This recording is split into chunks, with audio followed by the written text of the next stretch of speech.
Welcome to Behind the Flag Podcast, sponsored by Get It Right Enterprises. Come on, join the crew and take the field during Friday Night Lights.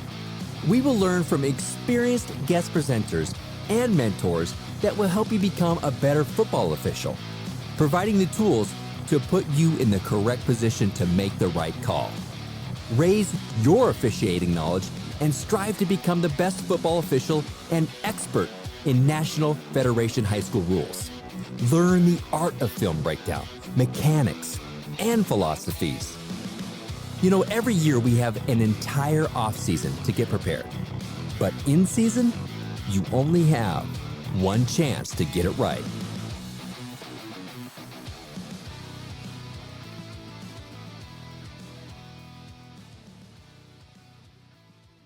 All right, here we go.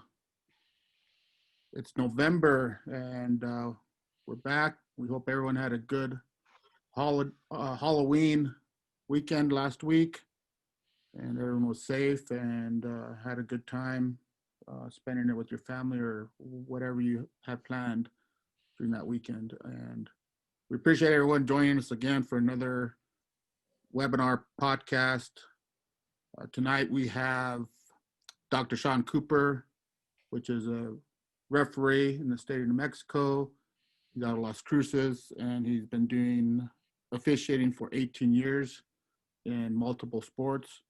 But he is a white hat referee down in the southern part of New Mexico, and this is, I don't know, third, fourth, fifth, sixth time being on the webinars with us and helping us bring good information to the high school officials and preparing them by diving deep into the rule book on rules that we usually don't even think twice about until it happens to us on the field.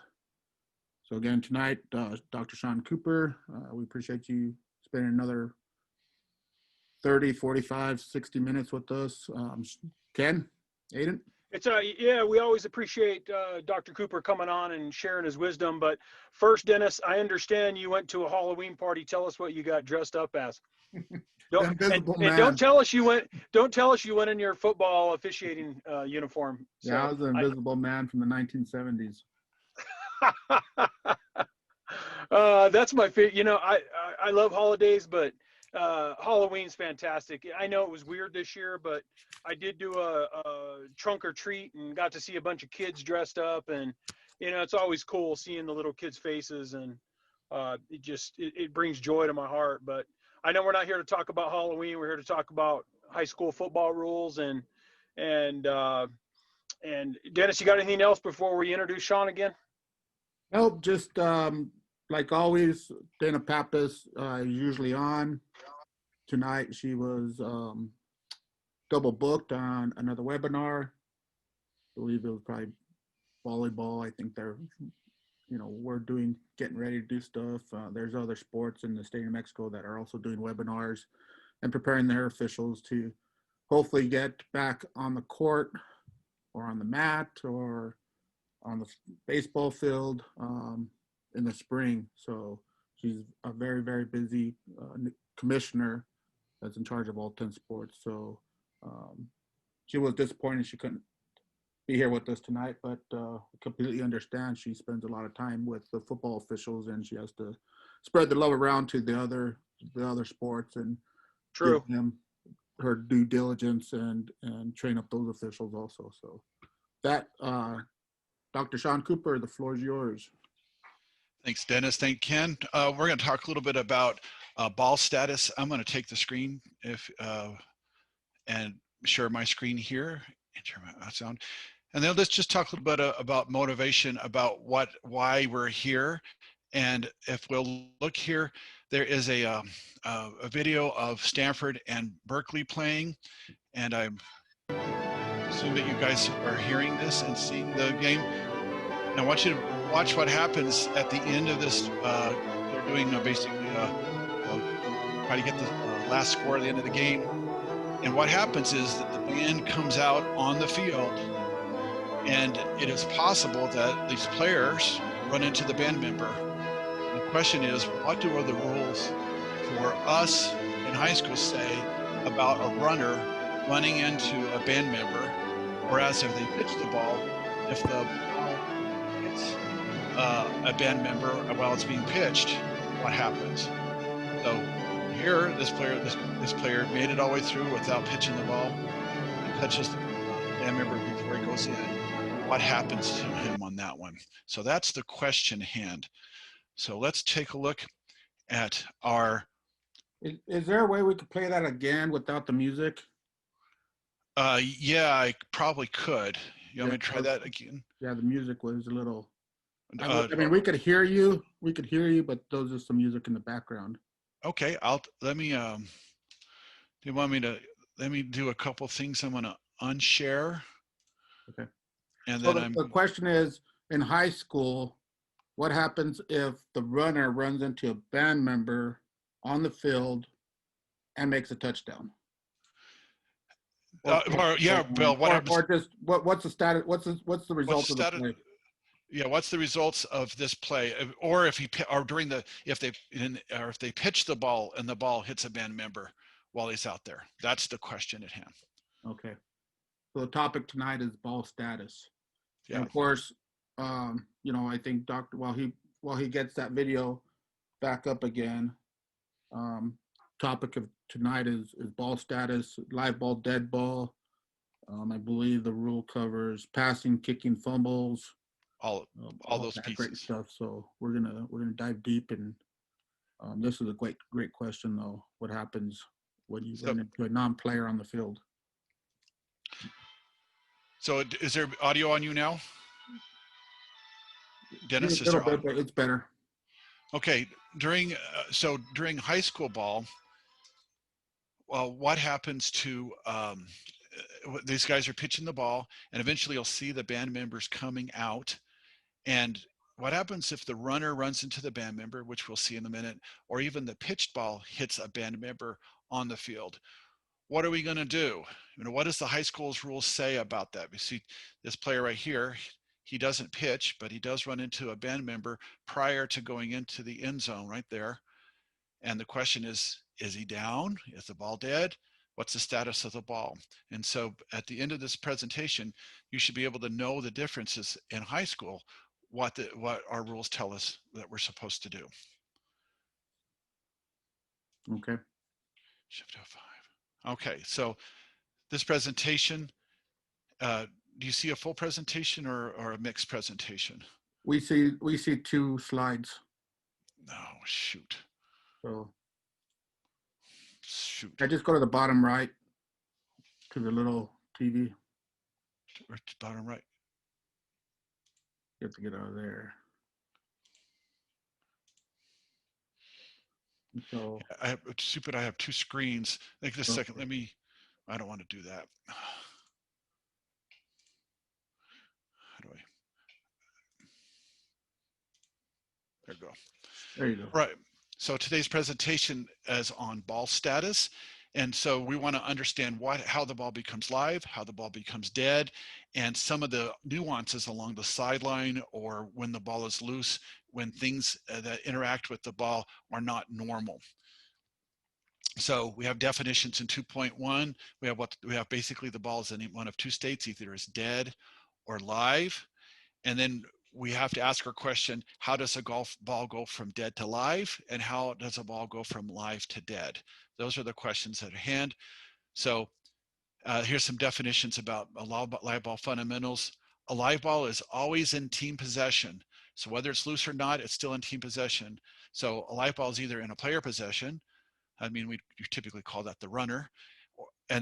Or it's loose, like it's through a pass, a fumble, or a kick.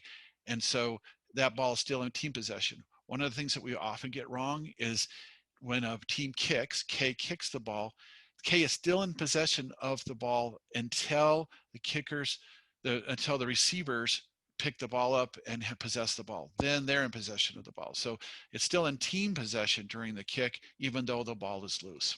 So if there's a muff, so if the receivers muff that kick, the K is still responsible for that loose ball?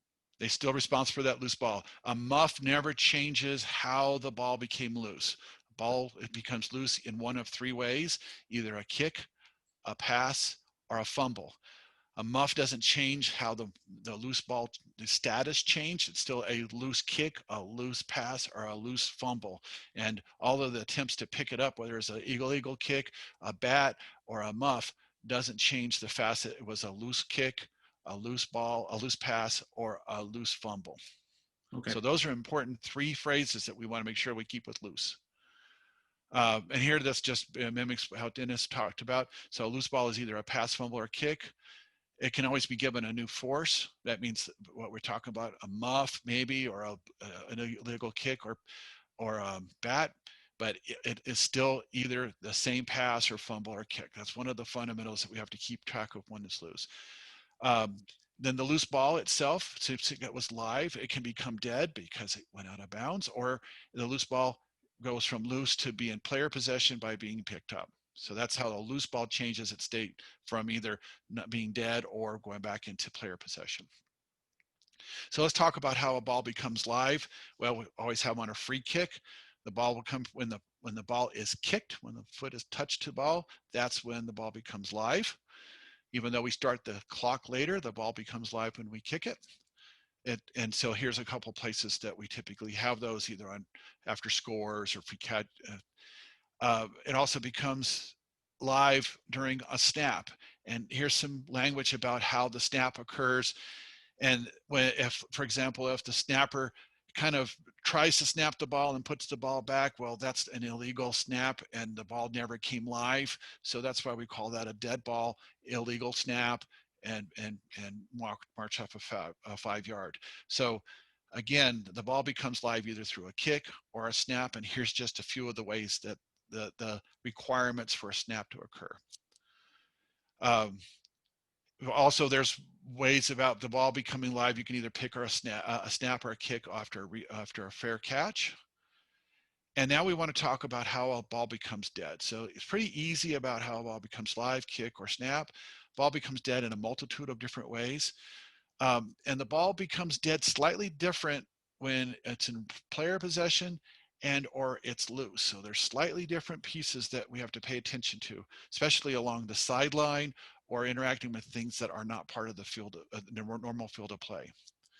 So ball becomes dead when a runner goes out of bounds, and there's emphasis about going out of bounds because we're going to see some nuances about what that means, what an out of bounds means. And of course, his forward progress, or if he touches other than his hand. And so, and then this exceptions talking about all the things that do with a kick, a helper, so the plate kick holder. But we want to make sure that the ball becomes dead when the runner goes out of bounds or is held progress or is stopped, or as another person is held other than his hand or his foot touches the ground.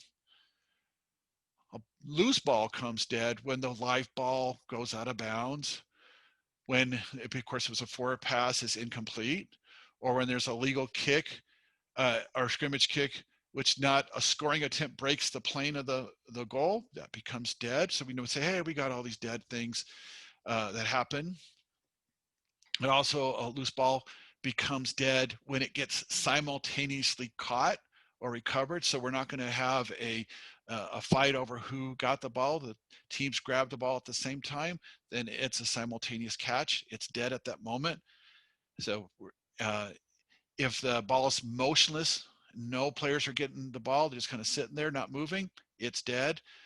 Or here's the one that's important, is touched or touched by anything inbounds other than a player, a substitute, a replaced player, a game official, the ground, or authorized equipment. So a loose ball becomes dead, like let's talk about a fumble, if it gets touched by anything other than a player, substitute, replace player, game official, the ground, or authorized equipment. So go to your question about if they pitch that ball during that razzle-dazzle touchdown for Stanford and Berkeley, if they had pitched the ball and hit a band member, is that band member a substitute, a player, replace player, game official, ground, or authorized equipment?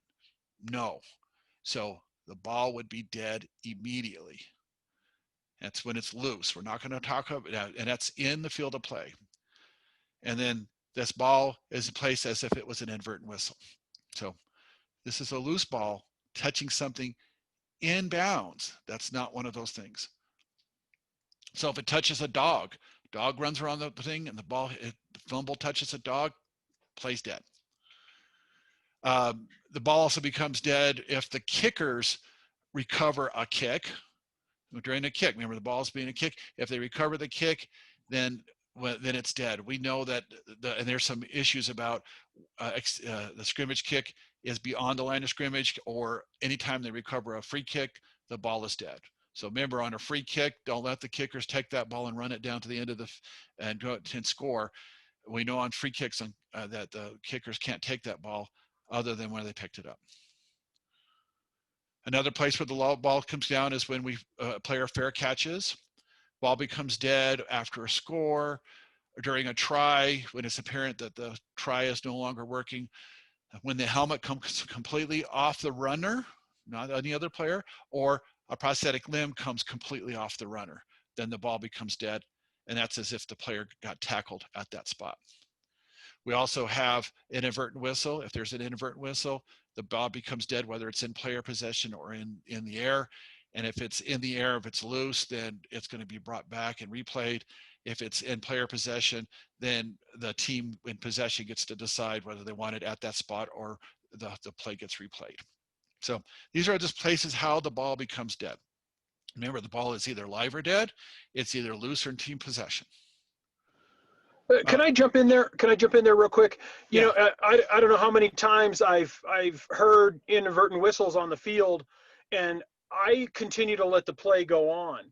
So what you're saying is the rule of the law is, as soon as another official hears an inadvertent whistle, we need to shut that play down immediately? Absolutely.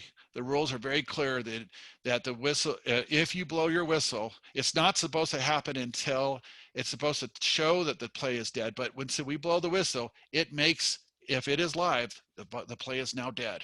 So whatever happened afterwards, what happens is you're taking advantage away from the defense, let's say, when they hear it and they slow up because the whistle kicked in, and then there's a score. So we've got to blow our whistle. We've got to talk to our colleagues. If you've got an inadvertent whistle, own it, blow it, clean it up, move on. As a white hat, I expect that it may happen. I'm not going to get on my crew for it being bad. We want to make sure it won't happen again by techniques about keeping whistle our mouth, knowing and seeing the ball. But once the whistle comes, if there's a whistle, own it, blow it, and take care of it. That's why we have a rule for it. Outstanding. Yeah, we need to add that to our pregame to make sure we're all on the same page. Thank you, Shaun. You bet. And you can find all of these little focus on how balls become dead in 4.2e. So let's look at how the ball becomes dead and focus it again. When the loose ball touches or is touched by anything inbounds, other than a player, substitute, replace player, game official, the ground, or authorized equipment. So that means that if the coach is on the field and the loose ball hits the coach, it's dead, because that is not a substitute or replaced player. So those are not those times with that loose ball. That's loose ball, not in player possession, loose ball. So here's a question. So let's look at play 3. I just want to just do a little bit of animation here for you. And I want to open up play 3 real quick. So I just have a real quick example where we have a little pass play here. And then in the second series here, we throw the ball and a bird comes and it hits the ball while it's in air. Or if so the ball is loose and it touches something that's not one of those qualifying events, whether this player catches the ball or not is irrelevant. That bird intersection is now an event where we would blow our whistle and replay that down. Any questions? Right.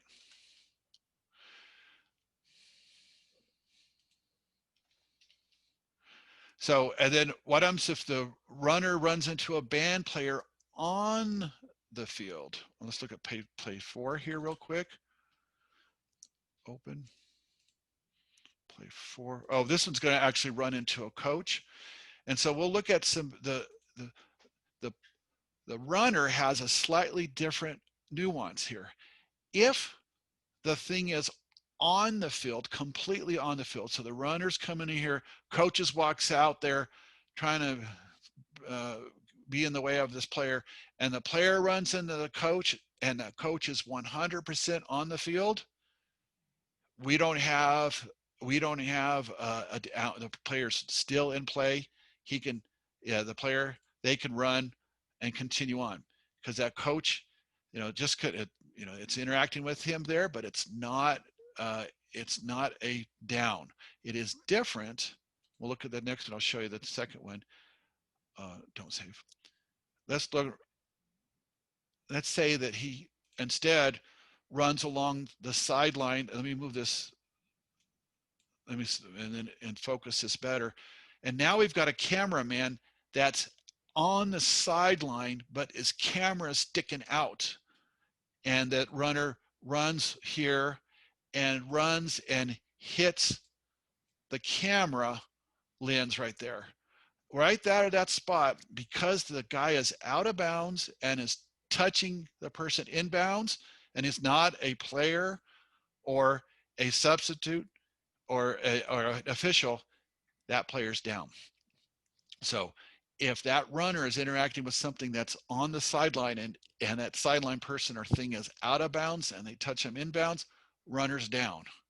So we'll see those rules in just a second. So here's a dead ball, here's loose ball.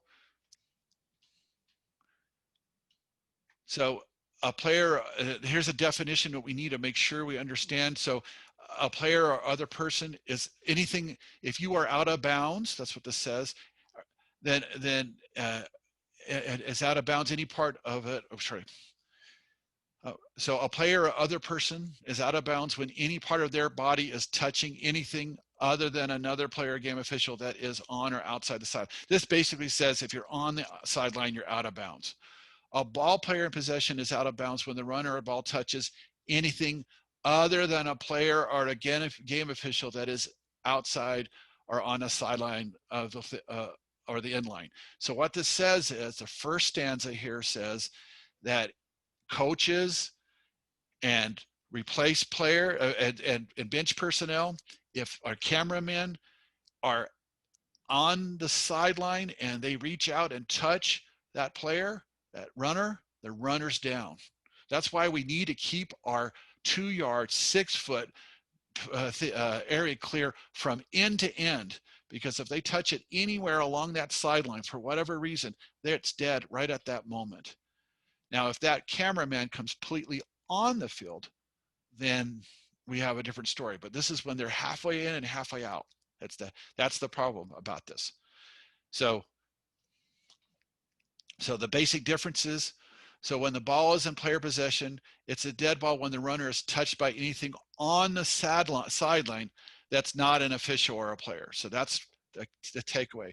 A loose ball is dead when it touches anything that's out of bounds on the sideline, including an official or a player. So the difference is the ball player can keep on running if an official touches him or one of the players. So we typically have a run out, a scrum to the side, and defense kind of goes out of bounds and they're trying to tackle that runner on the way back in. That runner's got free game going on.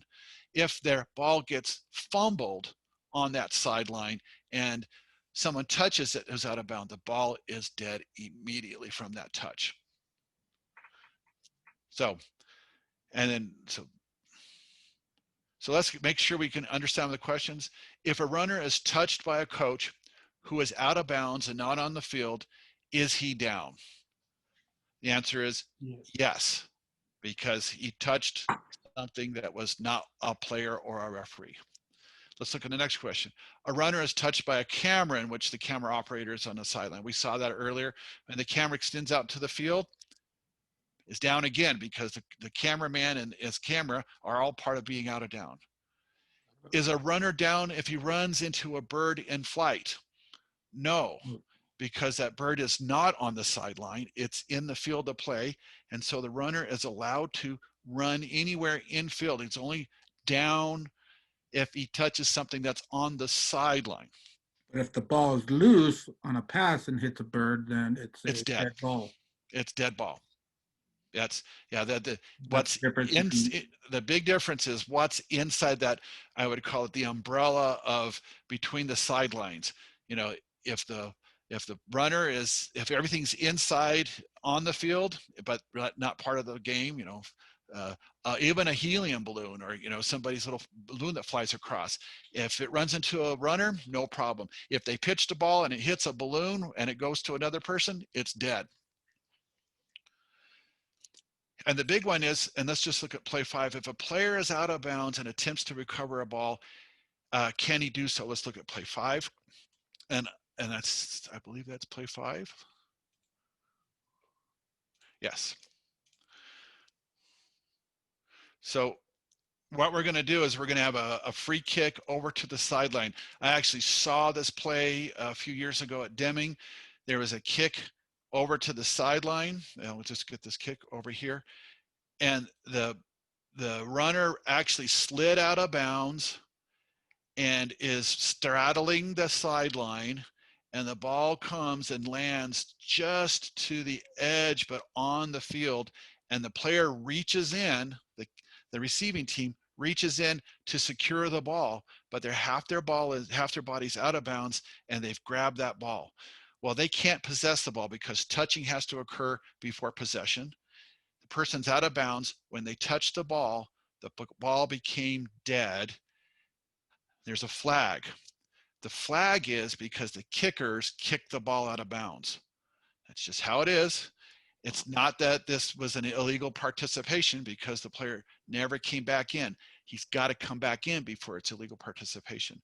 It's not out of bounds. It's not, but since it's loose, he touched it, killed the play. The ball went out of bounds, untouched by R. And so it's a 5-yard penalty and re-kick. Yeah, coaches hate that, but that's the truth. You're right. That's it. It was fun. So just these nuances about the sideline and out of bounds. Page down. Couple of case plays.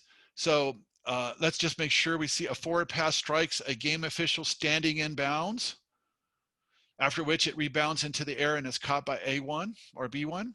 Well, the referee's in bounds. It can hit anything, and so, or if it hits a dog or a spectator in bounds. In A, basically hits the official, it's a light ball, nothing has occurred because the ball never became dead. In B, whether it's a dog or spectator, and then they're in bounds, completely in bounds, and it's a loose ball at this point, the ball became dead immediately and administered under the provisions of the inadvertent whistle. This is on our casebook 415. And we just did we tried those example plays already, so I'm going to just skip those. So, and we talked about that case play, and we're just, so I'm going to move on to the end. So in summary, we want to remember the ball is either live or dead. We know how the ball becomes live between a snap and a kick. A ball becomes live, kick or snap. Ball is always in team possession. We talked about that part, even during the kick. A loose ball comes from a kick or a pass or a fumble, still in team possession. The sideline rules allow for a runner to continue if it's touched by a player or an official who's out of bounds. But it is not the same, if somehow we touch the ball, a loose ball, and we're out of bounds, the ball is dead. If we touch a player and we're out of bounds, who's a runner, still not, then the runner's still running. And the runner is not down when touched by anything that's completely inbounds. If it's completely inbounds, runner can run all he wants. So do you have any questions, guys? That was my spiel for loose ball.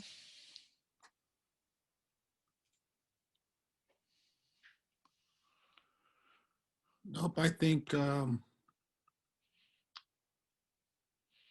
you cleared up some questions for me on Yeah. I just didn't want to ask any stupid questions. No, you hit on. I learned a couple of things about inbounds and out of bounds, and and what is live and what is dead. So, and I know, Shaun, sometimes when I see these things on the field, it makes a lot more sense than just reading the rule. And so that's when I really learn. But then when I see it on the field, I can relate back to the rule and one of these webinars and go, that's what he was talking about. I got it. Yeah. Just it's hard sometimes to find film because these things don't occur very often. And I know some of the animation's a little kind of, funky, and it's hard to get that stuff going. But I agree, just the more we see these things, think about them, we don't want to be surprised. That's the big thing for me. 95% of the stuff we do is very rote, maybe even 98%, but then there's something funky that happens, and that's just really, it's problematic at that point. Right, and we don't have replay to rely on in high school, and so you only have one chance to get these funky plays right. Well, I want to be able to get it talk. right. Yeah, I want to talk to the coach, both sides, because there's something funky. I want to tell them both exactly what happened and what the rule tells us to do. Now, they may not like the rule. I mean, I have lots of, I don't like it. And they bring up other commissions, they'll bring up college or whatever they think that it has. And it's like, no, coach, these are the rules. We've taken these seminars and we understand how these things work. Your runner, you touched that runner, you were out of bounds. We're going to flag you. We're going to have to make the runners. And you can imagine, here's a kid running down the line, and the coach is it's the winning score, and he reaches out and touches his own player, give him a pat on the butt as he runs by, and he's out of bounds. And you got to kill that. I mean, the rule says you got to kill it. And I understand there's judgment on it, but you have rule support for saying when that coach kicks, if he's stepping on the sideline, now if he gets all the way on that field, you've got himself for all of the other issues with the coach being on the field. But if he's on the sideline and giving that player a touch, that runner a touch, he's making that play go dead. well, yeah, and that's that's the rule, but that's going to be hard to explain to the coach, and it's going to be even harder for him to swallow and accept that you called back a touchdown on him. And what we mostly need to do is keep on. The coaches need to be back and stay back until the end of the play. That's the hardest part that we all have to do, is keep them behind the restraining line, out into the bench and not in the coaching box during live ball. The whole live ball, not part of it. They've got to learn not to be excited and keep on encroaching and getting close to the sidelines, because it can affect them. Right. Well, Shaun, we appreciate you spending the last half an hour or so with us again. If anybody has any questions about ball status, get a hold of us, get a hold of Shaun Cooper. You can track him down in Arbiter with his email, or send the questions to us and we'll filter them to him and he'll respond. Also, if you have any topics you like for him to cover that we haven't thought of, let us know, and he could work on some kind of presentation if he doesn't already have one in his toolbox somewhere. Ken? Shaun, as always, very informative. You bail us out sometimes when we're looking for a topic, and you're right there, full speed ahead. And I really appreciate you, man. I know Dennis does, and I know Dana does. So for all of the high school guys in New Mexico and around the country, thank you for your time. Yep. We're all in it together. I mean, it's fun being out on the field, and it's much more fun than when everybody's on the same page. Yep, we agree. Thanks for the time you spent with us, and we'll see you next Saturday. Have a good week and good luck on the field.